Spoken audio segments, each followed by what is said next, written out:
नमस्कार, मैं मनोज कुमार। बदलते दौर की राजनीति में अगर आप शिखर पर जाना चाहते हैं, टॉप पर पहुंचना चाहते हैं, तो पुराने पैंतरों से अब ये बहुत मुश्किल है। मोदी जी वाला दौर अलग था, जब आदमी दरी बिछाकर, चाय बेचकर और कभी-कभी वकील साहब का कुर्ता धोकर भी पीएम जैसी पोजीशन तक पहुंच जाता हूं। अब नया दौर शुरू हो गया है। अगर आपको गाली गलौच नहीं आती, आप पब्लिक प्रॉपर्टी को नुकसान नहीं पहुंचा रहे हो, तो टॉप पर पहुंचना, कम से कम बीजेपी ज्वाइन किए हुए हो और दिल्ली सीएम बनना चाहते हो, तो ये मिनिमम एलिजिबिलिटी है। कम से कम इतना तो करना ही पड़ेगा जितना रेखा जी ने किया। शायद सतीश उपाध्याय, परवेश वर्मा, मनजिंदर सिंह सिरसा और मनोज तिवारी जैसे दिग्गज नेताओं के इस मामले में कम नंबर रहे हों। ग्लोबल वार्मिंग से सिर्फ क्लाइमेट चेंज ही नहीं हो रहा है, बल्कि सोचने समझने का नजरिया भी चेंज हो रहा है। तभी तो हफ्ते भर से ज्यादा का समय लगाकर दिल्ली सीएम के लिए जिन्हें चुना गया, वो तो महिला सशक्तिकरण की एक नई युग प्रवर्तक निकली। पार्टी की आइडियोलॉजी, मोदी की सोच और वुमेन एम्पावरमेंट के मामले में रेखा को सबसे सटीक पाया।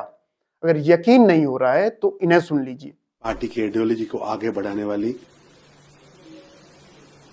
बहन रेखा गुप्ता जी को अभी विधायक दल ने अपना नेता चुना है।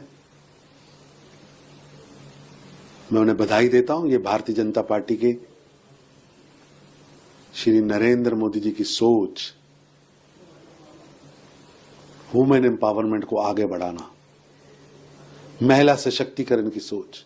जी हां, रेखा अपने वाले संस्कारों से पार्टी की आइडियोलॉजी को आगे बढ़ाएंगी और शायद यही वजह रही होगी कि मोदी जी की नजर इन्हीं संस्कारों की वजह से इन पर पड़ी होगी। और वुमेन एम्पावरमेंट तो ये करके ही छोड़ेंगी, अकॉर्डिंग टू ट्वीट्स। खैर फिक्र मत करिए रेखा जी, गोदी न्यूज है ना, वो आपका सारा किया धरा, आपका अतीत सब कुछ जस्टिफाई कर देगा। गोदी हेडलाइंस देखिए, 12 बजे सीएम, 3 बजे सचिवालय, गद्दी संभालते ही रेखा जी एक्शन में आई, 300 मिनट सीएम इन एक्शन। दरअसल हकीकत तो यह है कि रेखा जी की पूरी टीम उनके पुराने ट्वीट्स, उनकी बचकानी हरकतों को ढूंढ ढूंढ कर मिटाने में लगी हुई। तभी तो गोदी मीडिया पर ताबड़तोड़ एक्शन वाला रेखा का महिमा मंडन शुरू हो चुका है। खैर ट्वीट में दिख रहे संस्कारों से रेखा जी के कंधे तो काफी मजबूत होंगे।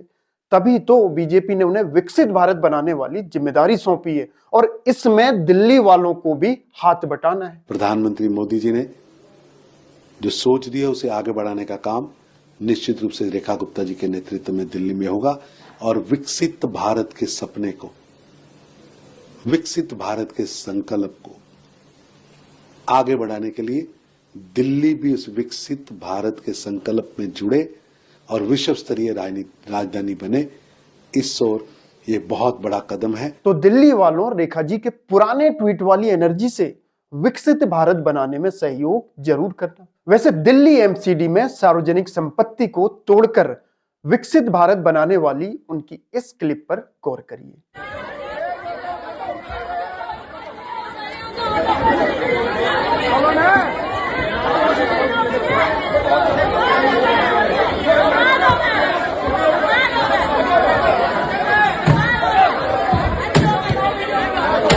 महिला सशक्तिकरण की जिम्मेदारी उठा रही रेखा जी का पूर्व सीएम केजरीवाल की मां को लेकर किया गया ट्वीट न केवल शर्मनाक है बल्कि निंदनीय भी है और बीजेपी को इस तरह की महिला को बीजेपी का मंडल अध्यक्ष बनाने से पहले भी 100 बार सोचना चाहिए। लेकिन बीजेपी हाईकमान तो हाईकमान है, आखिर कुछ सोच समझ कर ही, किसी दूरदृष्टि सोच के चलते, किसी दूरगामी लाभ के चलते ही रेखा गुप्ता को दिल्ली का सीएम बनाया गया होगा। इस ट्वीट को देखकर भी आप रेखा गुप्ता की सोच का अंदाजा लगा सकते हैं।